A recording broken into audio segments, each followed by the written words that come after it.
What's happening, everybody? It is Trey here. I'm joined again by my dad, Sean, and today on Reactions to the Classics, we are going to take a look at the Beatles' Let It Be album. We are almost to the end of our journey of listening to the Beatles discography in chronological order. Just like our other Beatles reviews, y'all, this is the first time we've heard this record in full. We're familiar with a couple of the bigger hits, and if this is your first time stopping by the channel, we really appreciate it, y'all. Here at Reactions to the Classics, we take a look back at some of the most classic records of all time and do a detailed track-by-track review of them. And if that sounds like something interesting to you, be sure to hit that big red subscribe button, and if you would like to link up with us more, check out our Facebook group in the description box down below, as well as our Patreon if you'd like to support us and get some perks yourself. And all that to say, let's dive into the quick facts. All right, Trey, this thing was released in May of 1970. Had a huge pre-order in the United States, 3.7 million copies before it was released. It was the biggest pre-order in history at that time in the US.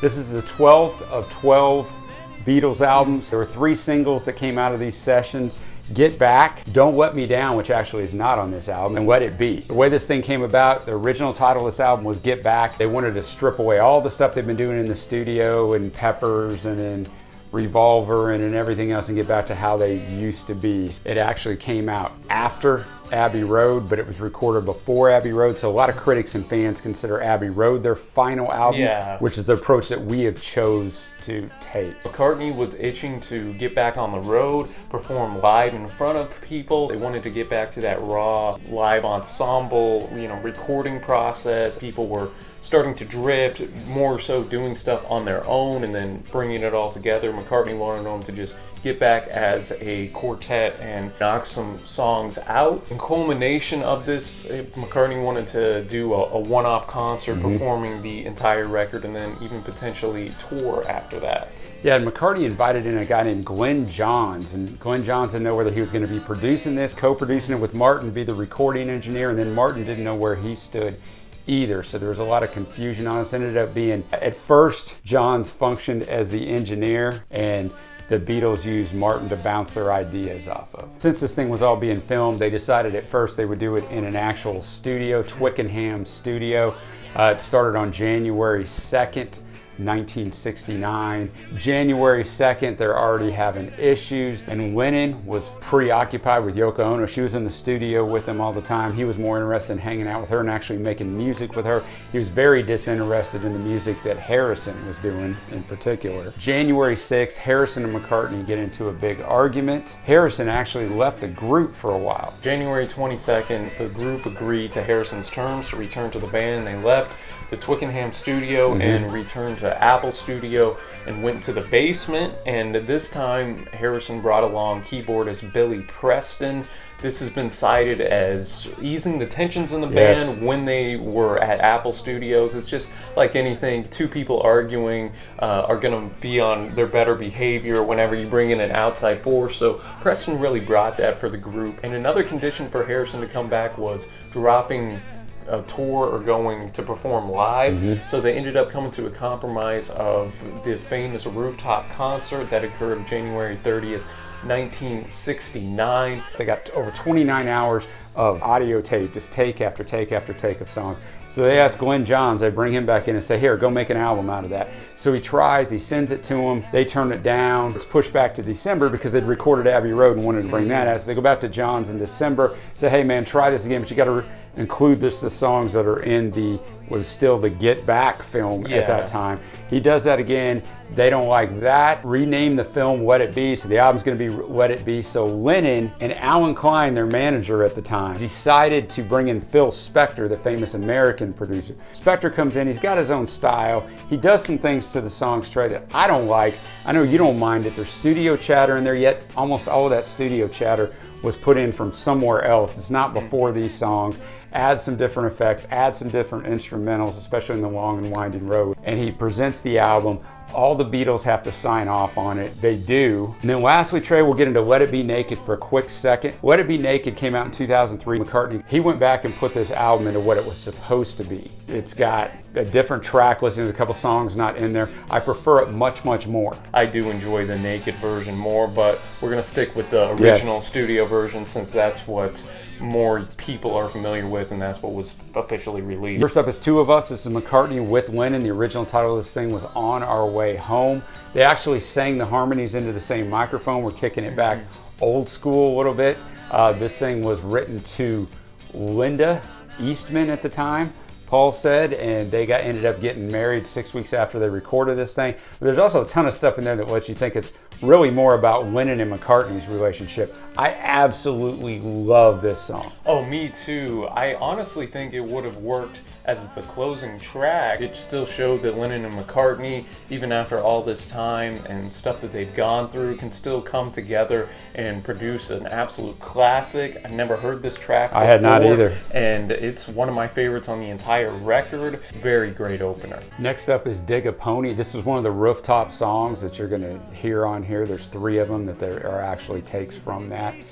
He called it later on a piece of garbage, but what's new? It has a bunch of nonsense phrases, although he said he wrote it to Yoko.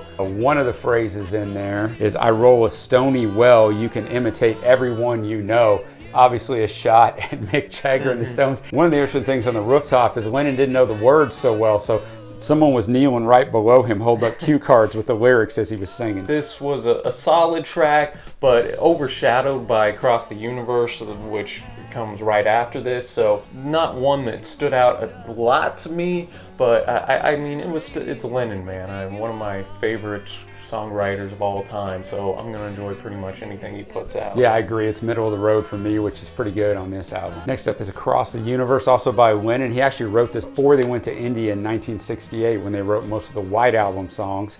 It was actually first used in the World Wildlife Fund, had a charity album in 1969 where at the end and the beginning of this song, they added bird sounds and stuff like that to make it more relevant to that album. Just a beautiful track. The imagery here was fantastic.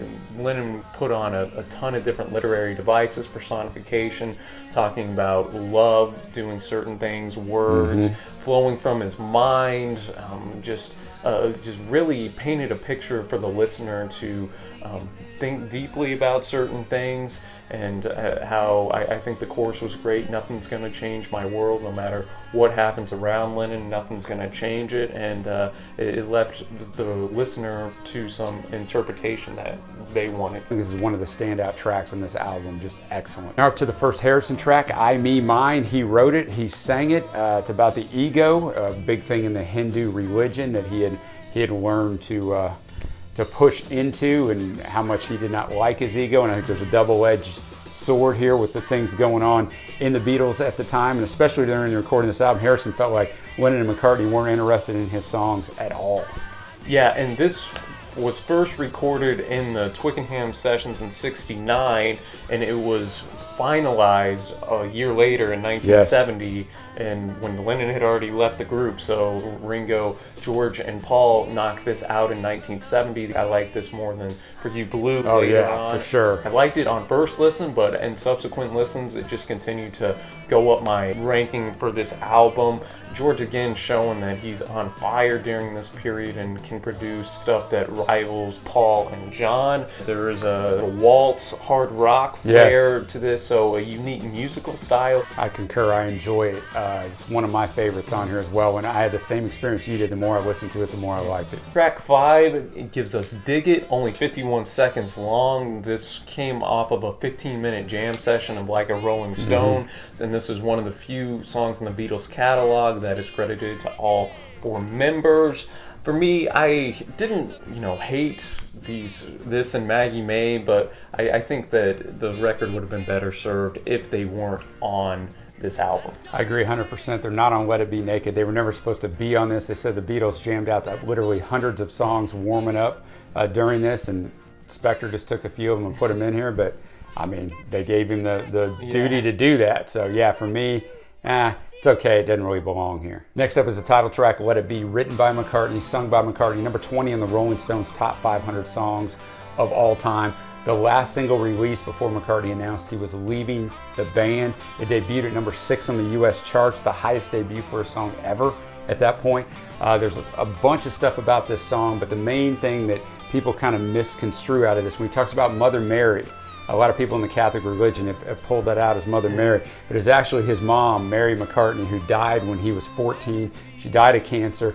He was having all these difficult stresses during the White Album time when they were not getting along, and he had a dream, and his mom came to him and said, "Hey, it's going to be okay. It's going to be all right." He said, I don't know if she really said "let it be," but he said it's going to be okay, and that's where that famous line comes in. Yeah, I mean, this, I was obviously familiar with it. Yeah, me too. This, I mean, what can you say about "Let It Be" that hasn't been said? One of the most beautiful songs, not only in the Beatles catalog, but I think ever recorded. I agree. This is one of my favorite songs of all time. It just is a song of hope, a song that when you're down, I spin this and it makes you think everything's gonna be all right. Peak McCartney here, and one of the best tracks in their entire catalog. I agree 100%. I don't know if this is my favorite Beatles song or not. I thought it was when we started this whole journey. I'm not sure it is now, but one of the things that's overlooked in this is Harrison's guitar solo. It sounds tremendous in Let It Be Naked, but this song is just, as well as you, this is one of my favorite songs of all time. Track 7 shows us Maggie May, the second shortest Beatles track officially released. The arrangement's credited to all 4 guys, just like Dig It was. And this is a traditional Liverpool folk song about a prostitute who takes advantage of a sailor. Again, I don't think it was hideous or terrible, but it probably would have been better served not on this record. We're going to start off the B-side tray with I've Got a Feeling. This is McCartney and Lennon together. This is actually a combination of 2 songs, McCartney's I've Got a Feeling and Lennon's Everybody Had a Hard Year. Paul sings the verses, John sings the chorus. John was having a very hard year, something we need to mention here while this thing was being recorded to kind of give a little perspective. John had left his wife Cynthia, therefore he was estranged from his son Julian. Yoko Ono, who he was about to marry, had miscarried 6 weeks before this album started. He had just got arrested, him and Yoko, for cannabis possession the month before, and he admitted later on he was addicted to heroin. So, yeah. A little up against it. Little tough time for John. Again, another great Lennon and McCartney track. Yes. I enjoyed the fact we got to hear the 2 on the same tracks again, whereas the White Album didn't feature that too often. Paul's just energetic, powerful vocals, and then halfway through the song you get a vocal performance that I'd liken to almost like I'm So Tired from the White Album. More laid back from Lennon here. Probably a top 3 or 4 track for me on this record. One I'm going to be revisiting quite a bit, and fantastic guitar work as well in here. That'll take us to the One After 909. This was taken from their Rooftop performance of the song. This was one of the earliest Lennon-McCartney compositions. Could have been written as early as 57. For me, this was one of the bottom couple tracks on the record. Nothing terrible about it, but... Well, I kind of felt like, did you feel like it could have been on Please Please Me? It has that sound. You can tell it's 10 years. It should have been 10 years previous. I like it just because it kind of takes me back down that road. McCartney said that it was a ode to the railroad tracks. Essentially, this guy's going to go meet his girl at the train, the One After 909, but he comes to the wrong station, poor dude. So, all in all, one that isn't a standout on this record, but it still has its moments. We go right into the Long and Winding Road. This was the final Beatles single that was released in 1970. Yeah, and this song has a huge background. I'll try to summarize it pretty quickly. This thing was recorded originally in 1969. Spector went back and messed with this song more than any other. He put some orchestral overdubs over this, brought in 38 members of an orchestra, did all this stuff to it. It got McCartney so mad at the end of the day that it was one of the 6 issues he noted whenever he went to the High Court of Britain and tried to dissolve the Beatles. And McCartney said he came up with the title of the song when visiting his property in Scotland that was up on a hilly area. That's a long and winding road. Exactly, and many people interpret the lyrics as him looking back at some hardships in his life, whether that be loss of love, and it also can be looked at with nostalgia lenses for the Beatles in general. It has a melancholy theme, I think, to it, due to the piano and the orchestra overdubs that Spector added. I think it's doesn't obviously reach the heights of Let It Be, but it's still one of the highlights. Yeah, and one of the problems with all the orchestra stuff and all the things that Spector did, it was the exact opposite of what the Beatles were trying to do. It was supposed to be a get back album where they didn't do any of that stuff. However, when he was done finishing this album on April 1st, 1970, he sent a copy of it to all four of them and said, if you got any issue with it, call me, telegram me. That's the way it was done back then. Before the next day, they all four telegrammed in that they were fine with the album. But then Paul started listening to this song in particular, and he got heated. He was already gone from the band. He announced on April 9th officially that he was gone. He was estranged from him. He didn't get along with Alan Klein, their manager. We won't get into all of that right now, but he sent a message to Klein, you better remove all this stuff and don't ever do it again.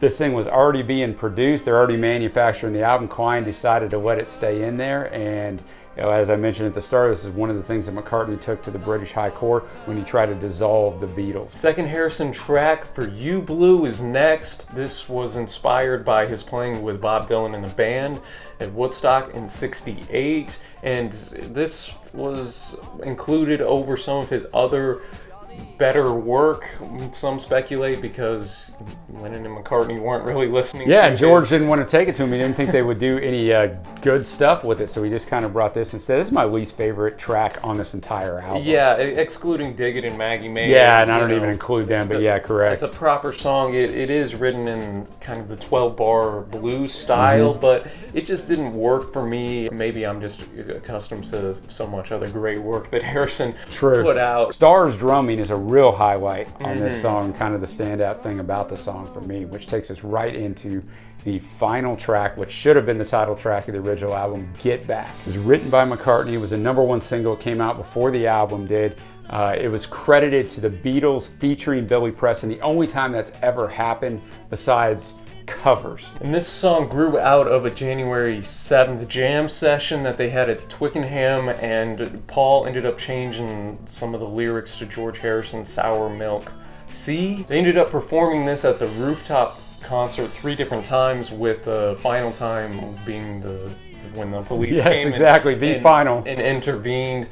I was familiar with this track as well. I really think that it's just a solid rocker. I think this could have been the opener, and they could have flipped 2 of us to be the closer. But hey, it's a fun way for them to end, I think, their last official release, and it always makes me chuckle at the end when I hear Lennon say, we hope we pass the audition. I just love that part. The best band of all time saying that. Exactly, and he was saying it, some think, as a reference to Decca Records, who turned him down in 1962, which brings us to our favorite tracks. There's a lot of them. 2 of Us, Let It Be, Long and Winding Road, I've Got a Feeling. I'd add I Mean Mine in there. I would too, yeah. Get Back. Get Back. There's 6 of them. Yeah, 6 of them. It was a pretty solid record, and that'll bring us to our overall score. I thought, I know some people in the Beatles fandom kind of malign this album a little bit, but I thought it was a pretty great album, so I'm going to settle at an 8.5 out of 10. I'm right there with you. I'm at an 8.5 out of 10. If it was Let It Be Naked, I would be in the 9 range or higher, but it's not. So 8.5, still an outstanding effort. Cannot wait for Abbey Road. Let us know what you think of Let It Be down below. What is your favorite track? Where would you rank it in their discography? Sean, as always, thanks for the research. It's very interesting, especially on this album, to see everything that was going on. It's a lot of behind-the-scenes stuff. Exactly. And as I said earlier, y'all be sure to hit that big red subscribe button. We upload twice a week in a variety of genres. And until next time, y'all, happy listening, my friends. Thank you for watching, and we will see you next time.